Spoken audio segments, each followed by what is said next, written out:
You know, I've been saying for 15 years that survival begins on the water's edge. That's where we're heading today. We're going over to another wildlife area. We're going to do some frog gigging tonight. Tomorrow morning we're going to cook up some food.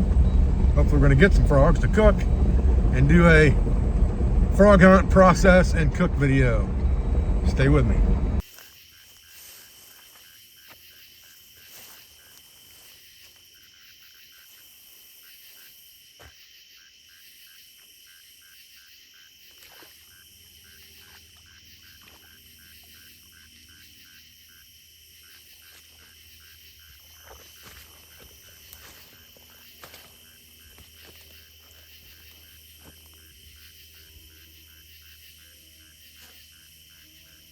Okay, good.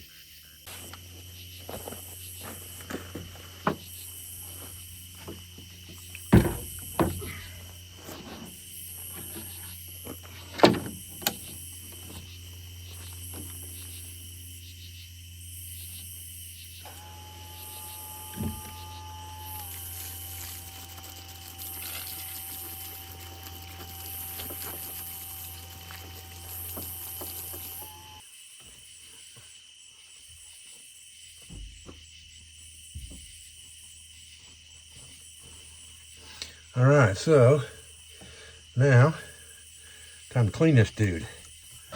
So, frog cleaning 101 here. Pretty simple stuff, really. Get our cover back on our gig. Good there. So the first thing we want to do with this bad boy is we want to get right here and just kind of cut that right off, just like that. This cutting board surface, get rid of the waste.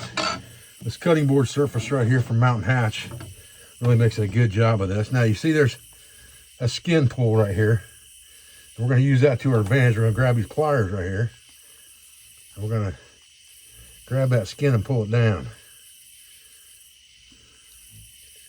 If we can get his pants coming off of him here, then we can just reach down through there and pull the whole thing off.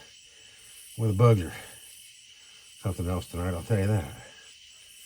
There we go. Get our hands in there.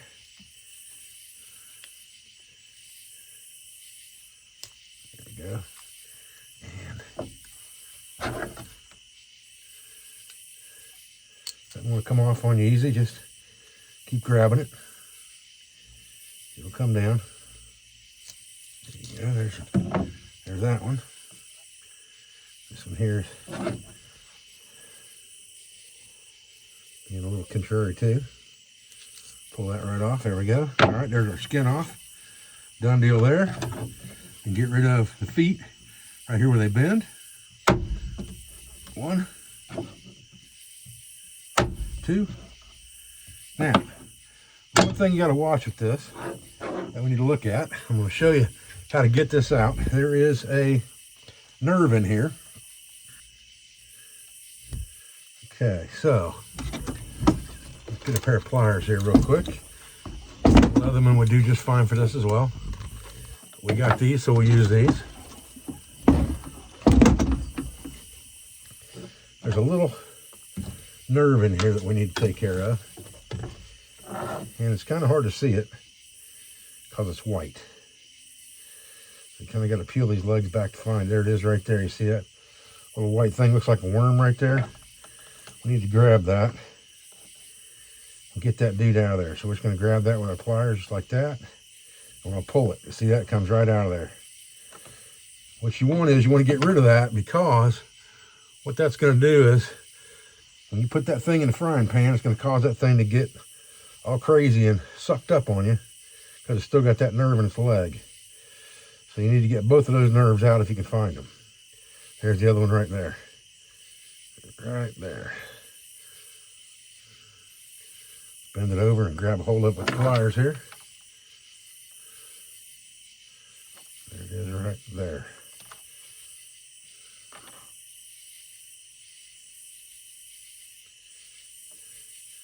Pull it straight out, just like that. Now, we've got a frog leg that's ready to be dipped and cooked.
All right, so I took these frog legs and I marinated these things in the cooler.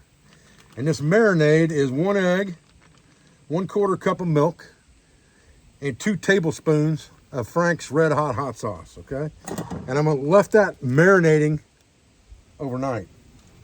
Now what we're gonna do is we're gonna make ourselves some breading mix here. And we're gonna use something a little different for that. All right, so my idea for breading, Cheez-Its. So we're gonna crush this bad boy up, this whole bag. Okay, for me, the best way to do this, try not to make too much of a mess, is to drain most of the marinade off. So we're leaving just a little bit of moisture in that bag. And then, after we've crushed these Cheez-Its up really good, we're gonna put about half the bag in here. Close that up real good. Sometimes these Ziplocs are tricky to lock, I'll tell you. You wanna make sure this thing's locked. And then, we're just gonna bread those things up and let them sit in there with those cracker crumbs on them like that until we're ready to start cooking. Pathfinder 8-inch stainless steel skillet would be perfect for this. We're gonna be cooking in oil anyway. So we'll get the bottom of that thing saturated with oil really good. Just like that. And get something going here that looks like a stove. All right, here we go. We don't have to have that real high. Got to get this oil nice and hot. All right, once we're nice and hot here, grab our frog legs out.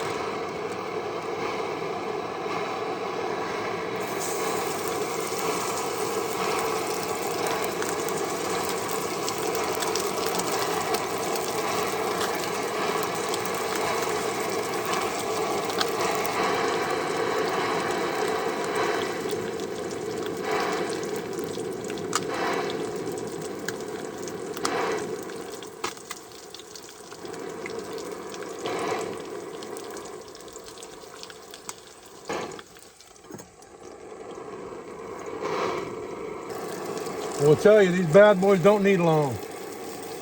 8-10 minutes, I mean, that meat's already falling off the bone right there. So 8 or 10 minutes is good enough. Flip your cracklings around, get them good and fried.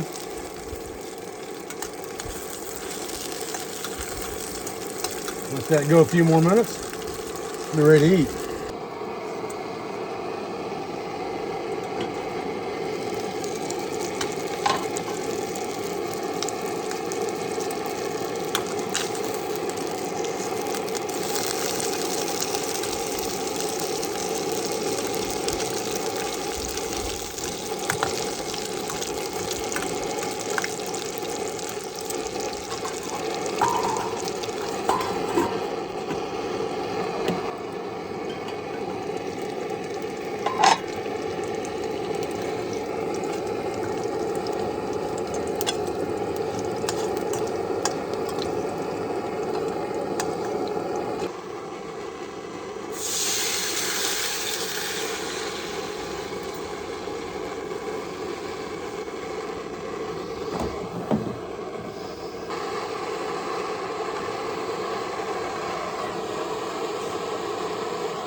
right, fellas. So, got a piece of this meat off the bone here.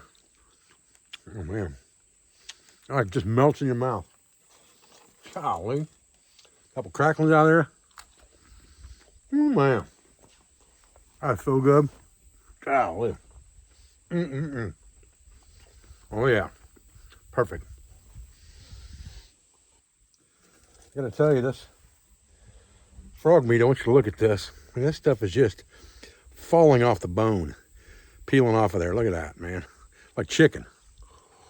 Oh, man. Golly. That's so thinking good. Golly. Man, it's good. All right, bones for the animals, I reckon. More meat for me. Golly. Something's good. I'll tell you the greatest thing about this whole Woodland Chef Kit deal is it just nests well together. You know, it's made after all those old-fashioned, old-timey cook sets. It works very much the same.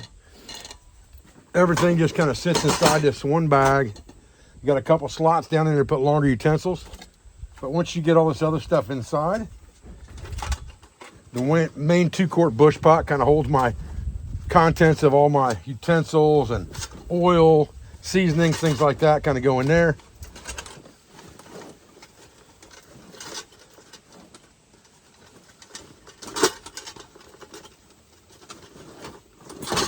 Like that. That bad boy down in there. I got 2 longer utensils I put down the side here. These side pockets are at. Right here on the side, there's 2 pockets. And then what I generally do is, you know, I've got a couple things that stand up inside here. A baking sheet that I use with my bush pot. And my 2-quart lid. And then I just take a mixing bowl and put it on top of everything to cinch it down. And it fits real well like that. And it makes a excellent, just family-sized cook set. This trail wash system I really am fond of. I'll review this thing for you guys tomorrow. I'll give you a full review on it, but I've been using it and I love it. So I think you'll love it too. All right, guys. So while we're out here doing this hunt, process, cook video, I thought what I'd do is I'd talk to you a little bit about frog gigging and frog gig equipment, because it's really one of those things that costs almost nothing to get into. I mean, it's very inexpensive. You could obviously buy some cheap gig somewhere at Walmart or Bass Pro, something like that. You can go ahead and spend the money. You can buy a good B&M gig, and B&Ms are my favorite gigs. I've got 3 different sizes here I'm going to show you. We'll talk about that in a minute. But you need a frog gig, and that's not very expensive, 20 bucks-ish. The one thing that you need is you need a good light, okay? And this is a Waypoint from Streamlight. This is the one that I use for frog hunting. It's got some features that I like with it for camp lights and things like that. It's rechargeable USB. It's got a snap-in holder for your Jeep if you want to put it in there, but it plugs into a cigarette lighter or USB. And this is the Waypoint 400 it's called. But this thing absolutely makes it look like daylight out there. When you hit a frog with this bad boy, and that's what's important, when you hit a frog with a light, you want it to freeze that frog in place. Gives them that deer in the headlight look, right? When you blast them, you don't want them to move. So if you're approaching that frog and you got this light in his face, he's probably not going to move. And that's the key, is having a good light. You can get away with a frog gig that might be marginal, but a good light is something that will get you more frogs every single time, right? Then you just need a pair of pliers, and any pliers will work for that, just to pull the skin off, and a processing knife of some kind. Could be your pocket knife, could be your belt knife. These catfish skinning pliers right here work really well for pulling the skin off. I keep these in my truck because I use them for lots and lots of things, not just frogs. They work for skinning anything, catfish, small game. They work great for that, just to grab that skin and yank. But they're about 10 or 11 bucks, so it's a good cheap investment to put in your truck. Really, that's about it. So if we talk about, and then of course, boots, right? You're going to be in the water, no question about that, all right? And a lot of people would tell you, you know, go buy a good pair of waterproof boots.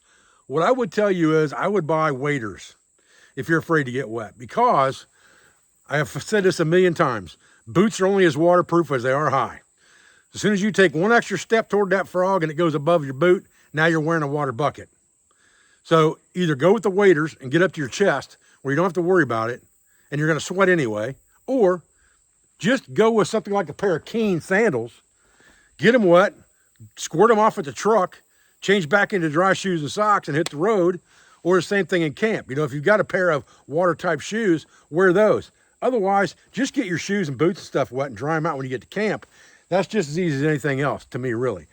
So I'm not a big advocate of that, putting on, you know, different boots and things like that to go frog gigging. I generally just go either in a pair of Keen sandals and shuck my shoes and socks off, or I just go. One of the two. I don't generally wear waders. It's too hot for that. When you're frog gigging, you're going to be so sweaty, there'll be a puddle of water when you take them off anyway, and it won't really matter, okay? Other than that, frog gig size, right? So this is a number 1, and this is a small frog gig, okay? It's not the one that I use, but it is the smallest frog gig. It's also the easily packable frog gig, okay? 1 screw eye in there to put it on. It's not a problem. You can just take a eye screw and screw it into your pole. That way you can take it back out really easily. Keep a couple of those eye screws with you as spares. The one that I use is this one, and this is more of a fish gig than a frog gig, but it's not a heavy duty fish gig. This one is a number, excuse me, I gotta get glasses on here. This one's a number 4, okay? 4-tine gig. This is the one I use when I'm gigging big frogs, okay? I like something that gives me a lot of surface area, like this does, and it will work just as well for small fish and things like that as well. Snakes, whatever you're trying to stick, this will get them, okay? Doesn't take up that much more room in the pack, but it's a lot more versatile in what it will do. And then you could go with something really heavy duty, like this gig, which is a number 4 as well, but it's a 3-tine number 4. And this really is more of a fish type gig. It's only got 3 tines in it. They're really, really heavy duty. You can see this has never even been used. It's just an extra one that I keep so I can show people the differences in gigs, right? Most of what I use is either a number 1 or a number 4, and the number 4 is definitely the one that gets used the majority of the time. So that kind of gives you an intro to frog gigging. Obviously, you have to do it at night. Obviously, there's seasons. You need to check your rules and regulations for fishing. It's usually under the fishing regulations in your state. Find out if you have to have a fishing license to frog hunt. Most of the time you do. Make sure that there's what the bag limit is, because there's always a bag limit. Make sure you understand what species are off limits, because here in Ohio, it's green frogs and bullfrogs. So understand that and understand how to identify those frogs, and then get out and have some fun. All right, guys, listen, I'm Dave Canterbury with Self-Reliance Outfitters and the Pathfinder School. I appreciate your views. I appreciate your support. I thank you for everything you do for our school, for our family, for our business, all of our sponsors, instructors, affiliates, and friends. And I'll be back with another video as soon as I can, guys. Thanks.